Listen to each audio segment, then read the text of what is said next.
Hello everyone, good afternoon সবাইকে। কেমন আছো তোমরা সবাই? আশা করি প্রত্যেকে ভালো আছো, সুস্থ আছো। আমি জুই, আমার একটা নতুন ভিডিওতে তোমাদের সবাইকে অনেক অনেক স্বাগত। তো আমাকে দেখে নিশ্চয়ই বুঝতে পারছো আজকের ভিডিওটা ঠিক কি হতে চলেছে। হ্যাঁ, আজকে আমি একটা ছোট্ট মিনি ফেসিয়াল করব। ফেসিয়াল এই কারণেই বললাম কারণ এই ফেস প্যাকটাকে আমি দুবার করে ইউজ করব। তো চলো শুরু করা যাক। তার আগে বলে দিই যে এর মধ্যে আমি কি কি ইনগ্রিডিয়েন্টস দিয়েছি। এর মধ্যে আছে দুধ, মুসুর ডাল বাটা, তারপরে আছে হলুদ আর বেসন। এই জিনিসগুলোকে আমি একসাথে মিক্স করে একটা ফেস প্যাক বানিয়ে নিয়েছি। তো প্রথমে দেখো আমি স্ক্রাবের জন্য মুখে অ্যাপ্লাই করছি।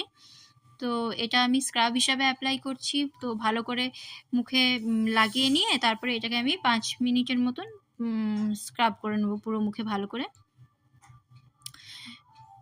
তো তোমরাও এটা বাড়িতে অ্যাপ্লাই করতে পারো, এটা খুব ভালো হয়। আর তাছাড়া আমাদের শীতকালে তো এমনিতেই স্কিনটা ভীষণ ড্রাই হয়ে যায়, তাই না? আমার তো ভীষণ হয়। তোমাদের কার কার ড্রাই স্কিন সেটাও কমেন্টে জানিও, আর শীতকালে কার কার বেশি ড্রাই হয়ে যায় সেটাও জানিও। তো দেখো এখানে আমি ভালোভাবে এখানে অ্যাপ্লাই করে নিচ্ছি।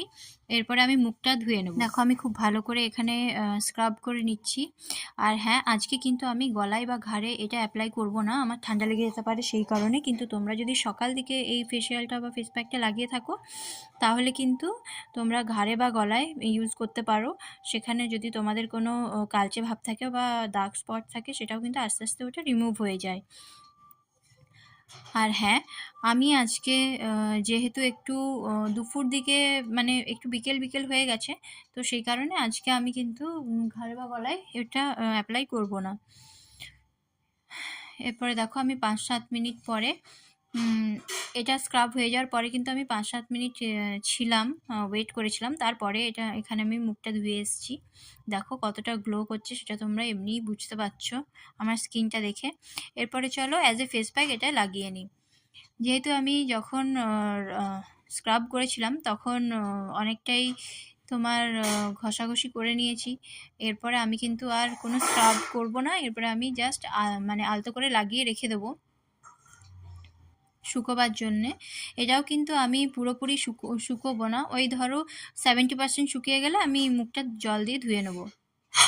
তো দেখো আমার মুখে অ্যাপ্লাই করা প্রায় শেষের দিকে, প্রায় হয়েই এসছে। আর বাকি যেটুকুনি ছিল সেটুকুনি আমি আমার হাতে অ্যাপ্লাই করে নিয়েছি। এতে আমার হাতটা সফট হয়ে যাবে, এক্সট্রা করে আর কোনো কেয়ার করার কোনো প্রয়োজন পড়বে না।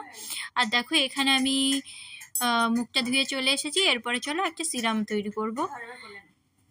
সিরাম বানানোর জন্য প্রথমে এখানে দেখো গ্লিসারিন আছে, অ্যালোভেরা জেল আছে, আর আছে হচ্ছে হানি।